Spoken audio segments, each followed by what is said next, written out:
happy to welcome you here to our gallery tonight for this very special event. And I think we'll have a performance and speak a little bit about our exhibition at the end. But we'll start with this wonderful magazine, and I'll let Lisa introduce the magazine. And yeah. Yes, I thank you for the welcome. So I'm very pleased to be here with Gian Giuseppe, my husband and partner of TL Magazine. So it's this magazine that we've been creating 18 years ago. We're also running for 10 years, actually the 10th anniversary of Spazio Nobile in Brussels, which is operating internationally. And it's true that we have been creating this gallery as with the magazine as an ecosystem, which is really rooted in contemporary culture and bridging the contemporary applied arts and fine arts, because we believe also that artists can be a crossover between human beings, but also across disciplines. We are both art historians. Gian Giuseppe is an archaeologist, and since we've done both the gallery and the magazine, we've been exploring different themes, meeting fantastic people like Simon de Pury, and for this specific annual edition, because now it becomes an annual edition, it's a lot of work. And I think quality is very important nowadays, so it's better not to waste paper as well. So we just decided to publish once a year this magazine called TLMag, which is True Living of Art and Design. And it's mostly tackling the contemporary culture. And in this annual edition, we wanted to explore, because it's also our 10th anniversary, what's the art of collecting? What does it mean nowadays? And of course, I was thinking, after Chris Dercon, who was creating the previous magazine about the Idle Home, after Marco Samicheli and Lidewe Edelkort, I needed more like someone who could also speak about not only himself, but about the community, about the intuition of how the collection get built up.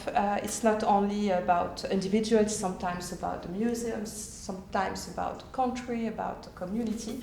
So this art of collecting is very complex. And Simon is like Saint-Simon, you know, it's very curious, it's very nomadic, traveling worldwide, exploring not only the art, but also look at people and be also more than an auctioneer, be a performer. Also working, of course, with Daniela throughout the years, looking also at, of course, at the galleries and the way people are becoming also very passionate, addicted, because collecting is also more than just investing. It's more about life and passion. And that's what we really tried to dig in and together during 1 year, because it takes quite a lot of time to gather the content. You know, it's not just about images; it's also about texts and contributors, inviting the right people to, and also in the diversity of your community. So I gave literally to Simon a carte blanche, which became also a vanity project. And we invested a lot into also, images and also copyrights issues were like also very important in this edition. So we couldn't just improvise ourselves.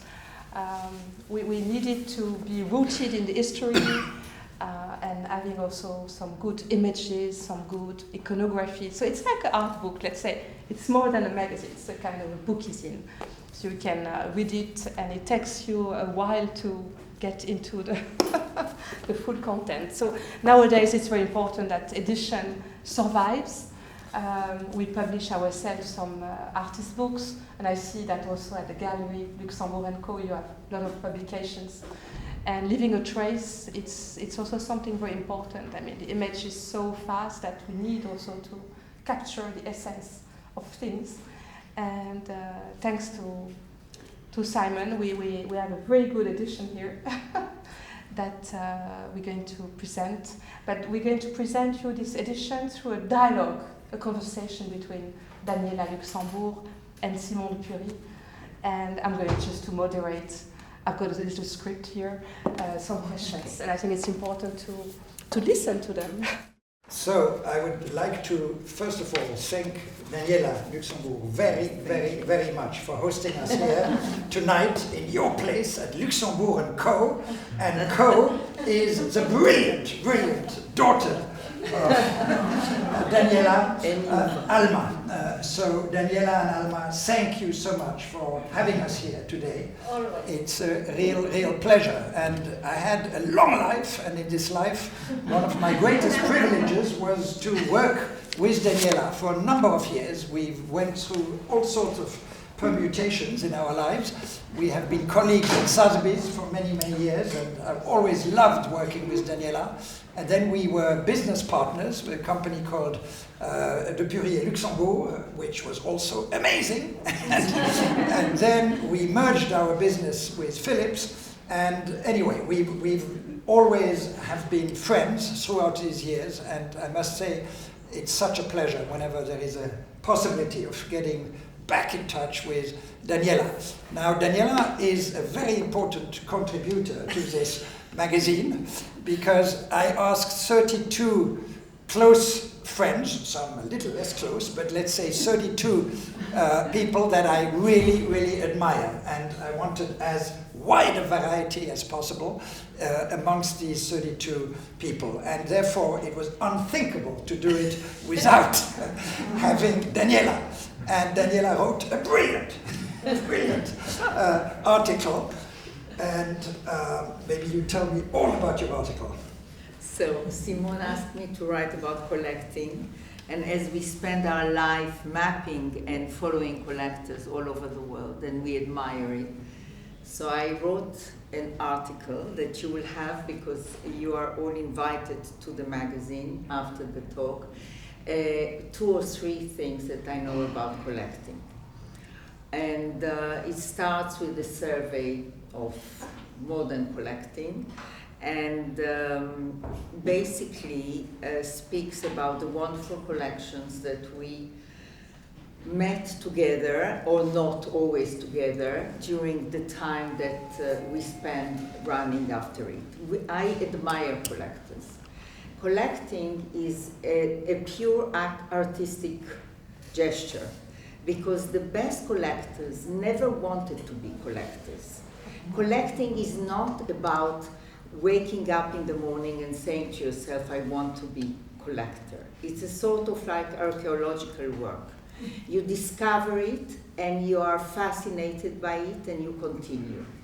None of the big collectors from Panza di Piumo or even Goldschmidt Rothschild, the famous collection that was sold at Sotheby's in the 50s, or any other, decided one day to become what? It's either you are or you are not. But you discover it while doing it. And obviously there are some things that are needed. You need to be able to pay for it. And it's always expensive, whatever the time is. It's always more expensive than the necessity around you. And but the best collectors of our time, like Annensberg, for example, that was an admirer of Marcel Duchamp, was living in New York. His collection was in LA, and he decided to give it to the Philadelphia Museum after no other museum wanted it. In the 40s, he wanted the Los Angeles University to have a special pavilion for his collection. They didn't want it. The person who got it and changed the Museum of Philadelphia forever, and is one of the best collections of modern art in the world, is a guy by the name of I forgot his first name, Fiske or something like that, Kimball, who was a friend of Marcel Duchamp, who worked with Marcel Duchamp in the 30s and 40s. And he convinced Arnsberg to give the museum to Philadelphia. Arnsberg had nothing to do with Philadelphia. And he changed the scope of Philadelphia forever. We don't speak about Courtauld. We forgot how rich he was, how many thousands of workers worked for him all over the world. We only remember the 71 paintings he collected in 10 years that changed forever the way London and British art looks, because it has one of the best collections of modernist French paintings of the time. So people are forgotten, but in a way, a big collection is the ultimate work of art. It stays.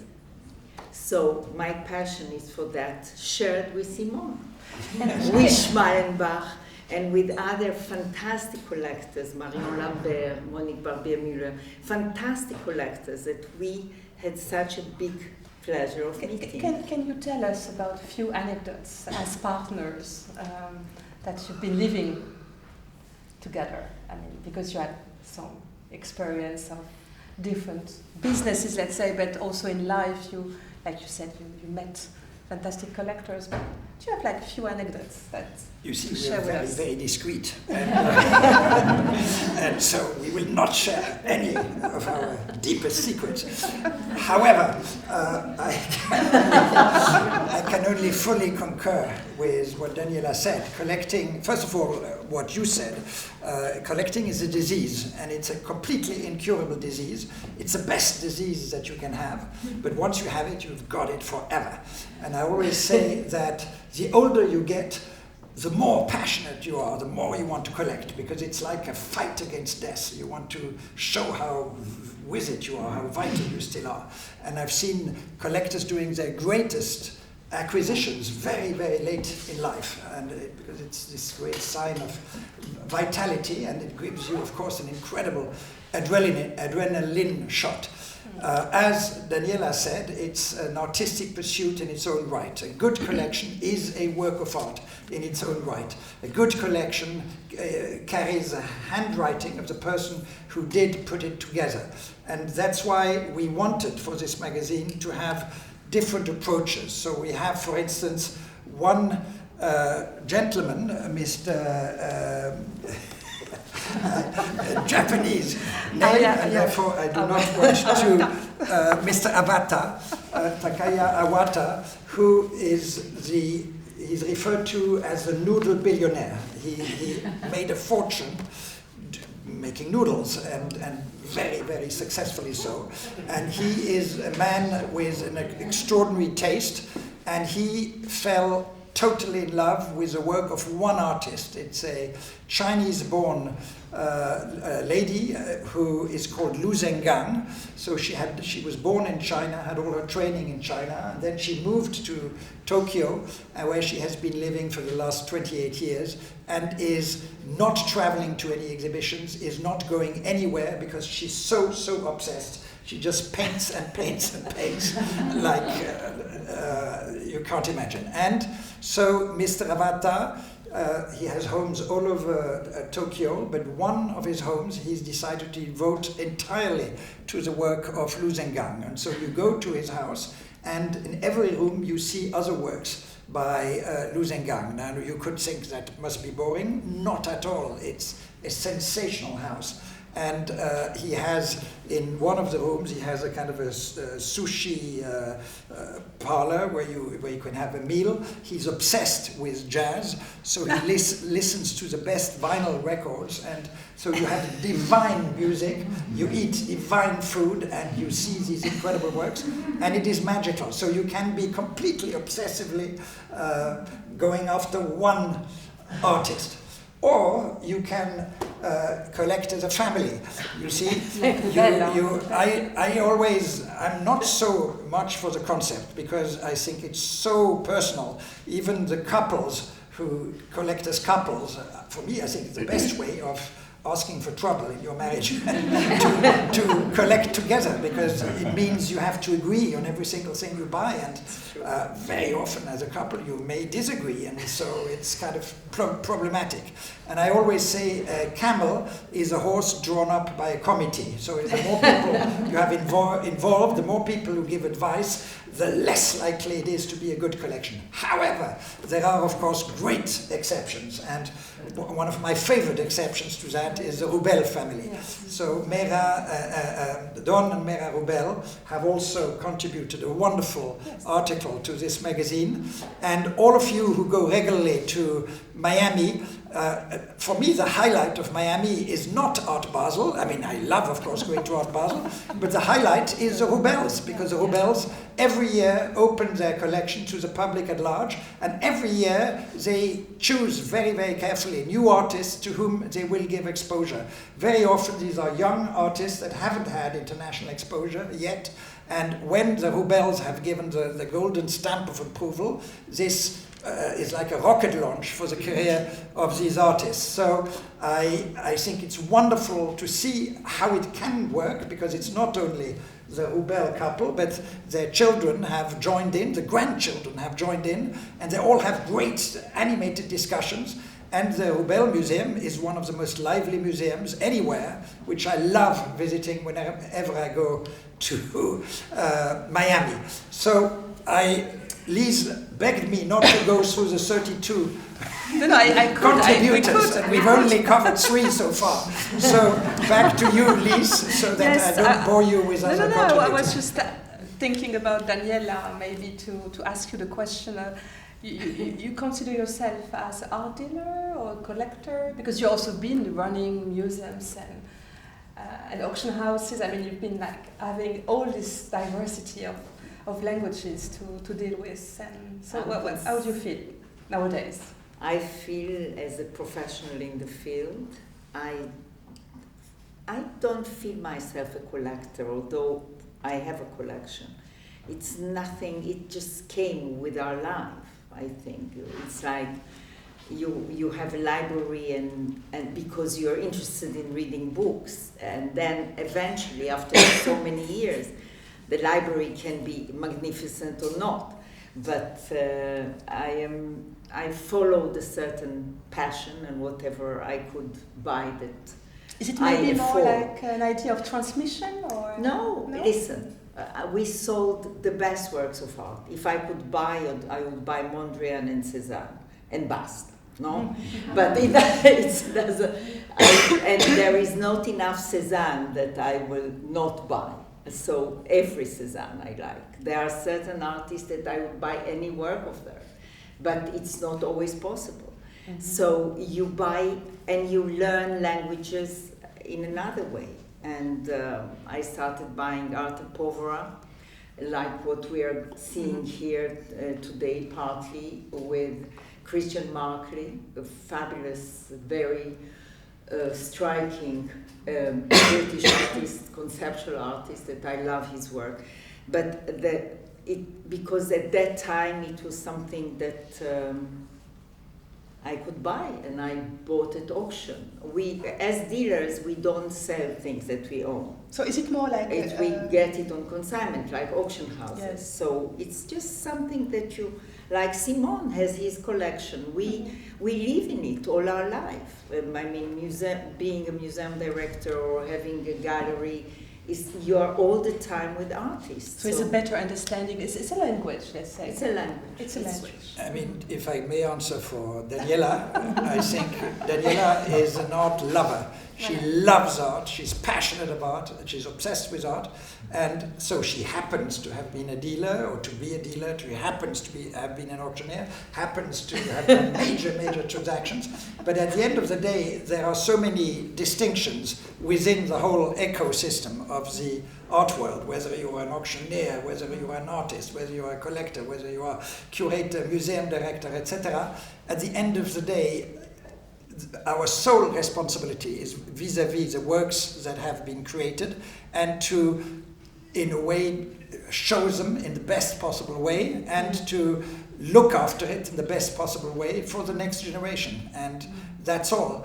And all these distinctions between the market side and the pure side and the unpure side, and the speculators and the real collectors and all of that, for me this is all bollocks. We love art, and that's what unites us all. So maybe let's talk about the artist. Bravo.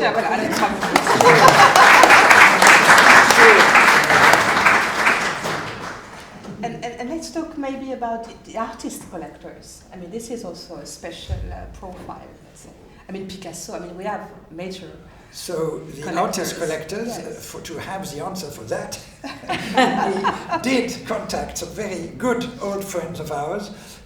One is Diana Picasso, the granddaughter of Picasso, and we felt that she was, fairly well qualified to write about her grandfather as a collector. She has written extensively about her grandfather, and I love the article that she has written here in the magazine, which I strongly recommend to you.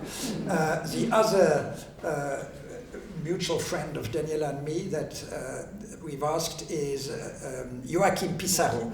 He's a great-grandson of Camille Pissarro, and Camille Pissarro, he remembers, even as great-grandson, the stories where she was desperate at her husband that he was spending the little money that they had on buying artworks when they had absolutely no money, and she kept telling him off, etc.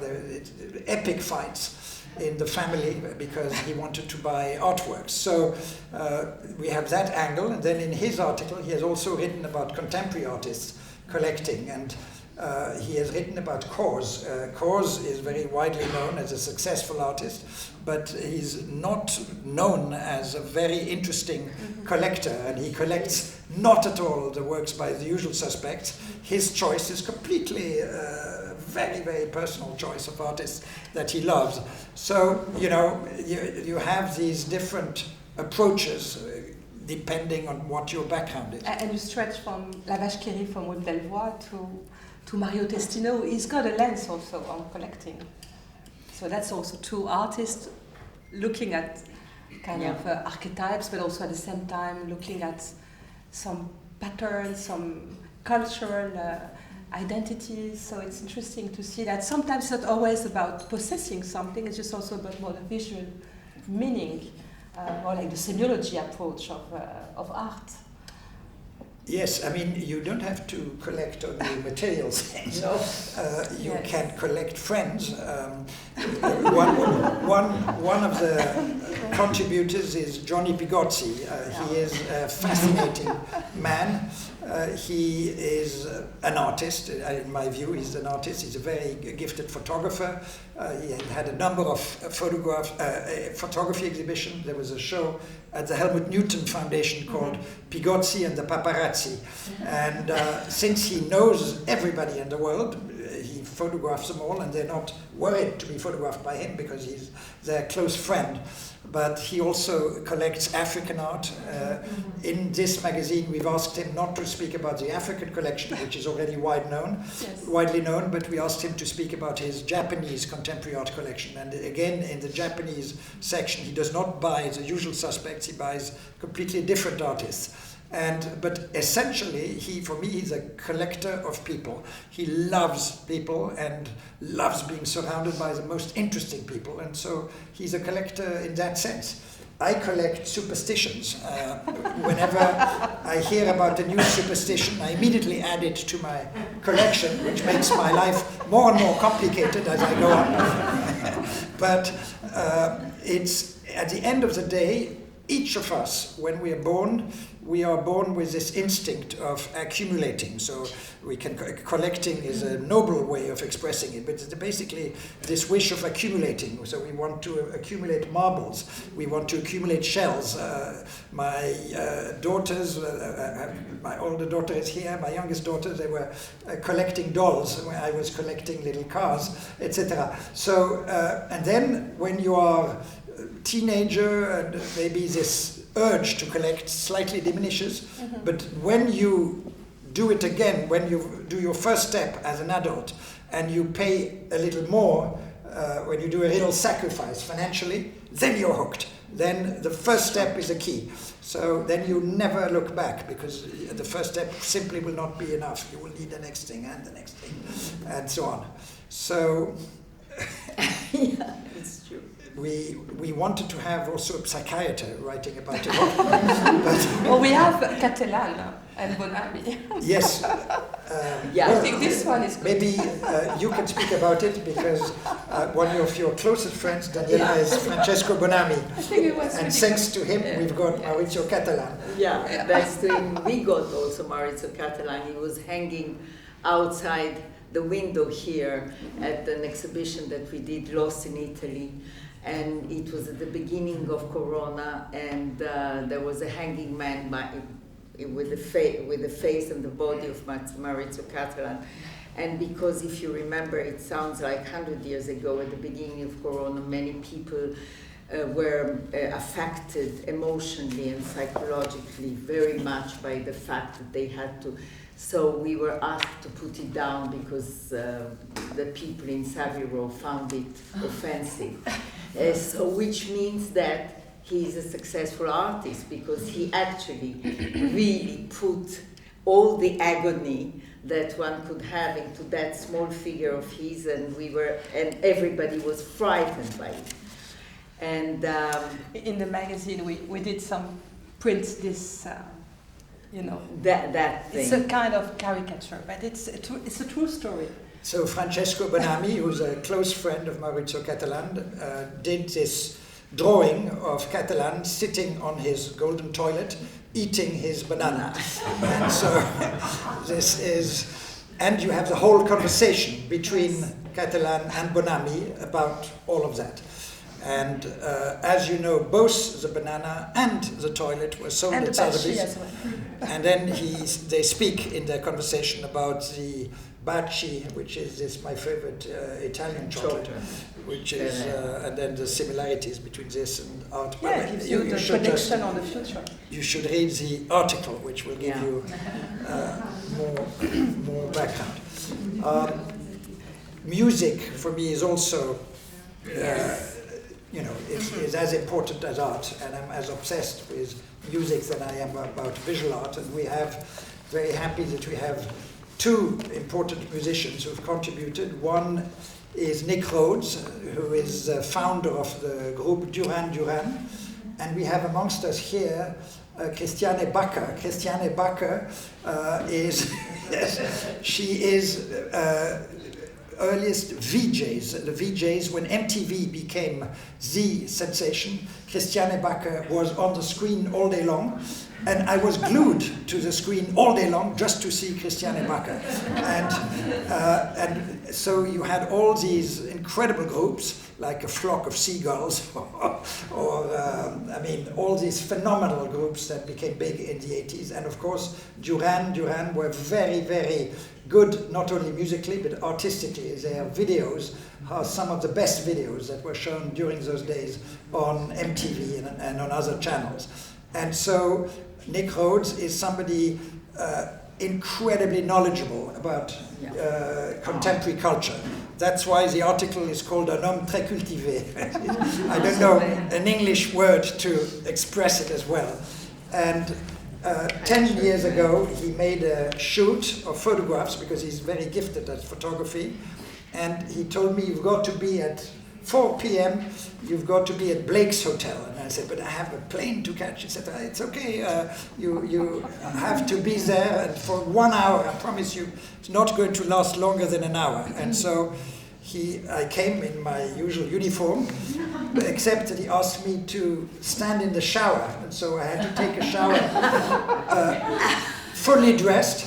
And so that was interesting. And then suddenly a young lady appeared, and whom I had never met before in my life, and the very baroque interior of Blake's Hotel. I thought this is a Titian coming alive, and indeed he sort of recreated the scene out of Titian.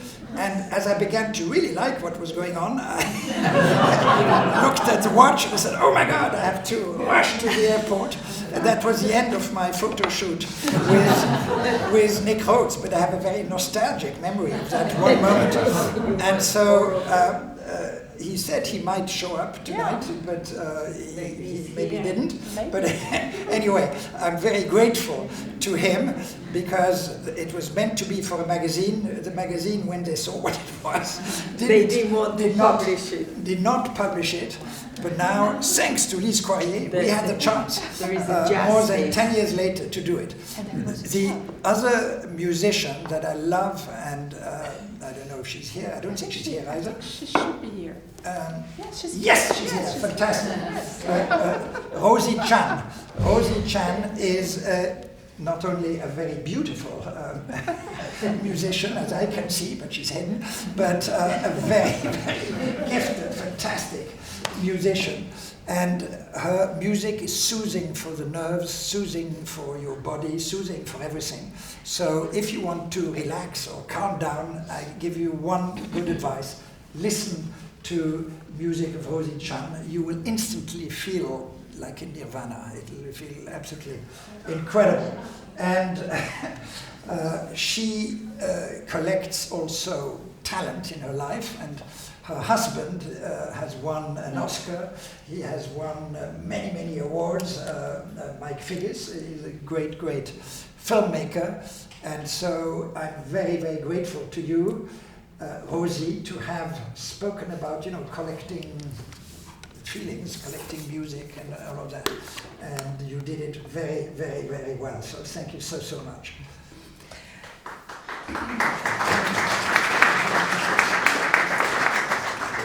Maybe we have a last question for you both. What would advise you for young collectors to start collection nowadays? Is there like an advice or? I think that collecting is difficult today for various reasons. It's more difficult today than it was at the time of Arensberg, let's say, or the time of Courtauld, or the time even of Monique Barbier-Muller and Marion Lambert and Panza di Piumo. And other collectors that we know. It's more difficult today from various reasons, because we are all subjected to a very rigid fashion concept there. And you see, I used to say that the collection that we know very well together was the collection of Pierre Matisse, apropos the dealer. Pierre Matisse was a very important dealer, probably the most important dealer at after the First World War in America, who died in '86 and was influential on the life of many, many artists, European and American and Latin American artists. And his collection was fantastic. And at the other night, I gave dinner and I was very lucky to be able, also because of Simone, that introduced me to him and to his wife, to be able to buy that building in New York, who houses part of my personal collection. And I had a dinner with many directors of museums, and they wanted to ask me to tell about the collection, and I went from wall to wall, and I said, here was that, and everything was so good, because fashion is the enemy of the good. And I think today it's very difficult not to be influenced by fashion. And if we remember that fashion is the enemy of the good, and you have to find your own voice in it, and you have to make a muscle against it. We all make a muscle against it when we hear the news, because we know that some of it is manipulated. But we have to make a muscle of it also when we see a work of art. And we have to invest in learning and being a little bit more serious about it. So that's my advice. Thank you. Thank you very much. I think we're going to... No, Simone, what is your advice? To have the closing yes, word. No, and yes, his advice. apparently we're supposed to close because afterwards the real program starts. You will have this fantastic Kuneli's concert. And afterwards, if anybody's still around, that's when we get drinks. So, you were very, very, very brave. We do it the other way around. But I think that what Daniela just said is very, very accurate in many, many ways. But despite that, I feel collecting will never die. Collecting will always be there, because ever since I was a young guy, people kept telling me, contemporary art, it's no longer good, that nobody doing good art anymore. It's, in the 60s, it was just still okay, but what was done in the 70s was terrible, and then 80s, let's not speak about it, etc. I've heard it all along. Then I was told rock and roll is dead, it's over. Then I heard hip hop is dead, it's dead, and painting is dead. Well, for dead people, they're all doing fabulously well. And so what I love about it, it never dies, and it always morphs and always comes back in a different form. And sometimes it's difficult for us to, we know what our generation loves, and sometimes we are quite good at seeing what the next one loves. But the key is to be excited by not what the grandchildren love, but what the great-grandchildren will love. And in a way to just see how it constantly morphs. That's the beauty of it all. That's the fascinating thing. And I would like to mention just 2 or 3 more people who I see here. I would like to mention Ron Arad.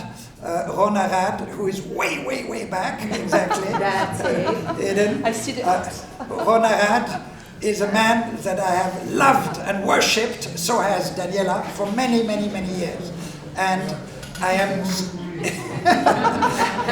so happy for your contribution, because your latest work is fascinating, because it's like in music, you've remixed some of your earlier hits in a completely novel way, and that's what's so exciting. And I love your contribution to the magazine, and I'm very, very grateful. And then Daniela mentioned fashion. Is Cleo Pepiat here, or is she not here? No, maybe she's not here. So Cleo Pepiat is the red-hot fashion designer. You know that Taylor Swift or Kim Kardashian all swear only by Cleo Pepiat. And so Cleo Pepiat, thanks to her, we have a fantastic conversation between her and her parents.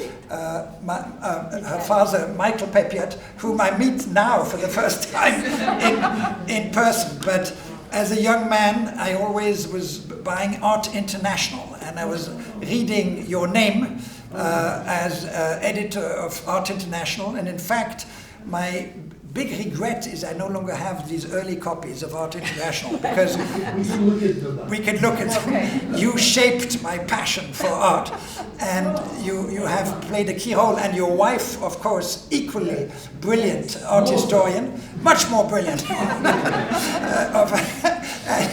So I'm so happy that thanks to Cleo, we have the two of you here. And very, very happy that you've contributed. So, anyway, thank you. Daniela, thank you very much, Lise. Thank you, all of you, to have come here to listen to us without a drink, and now you will get music.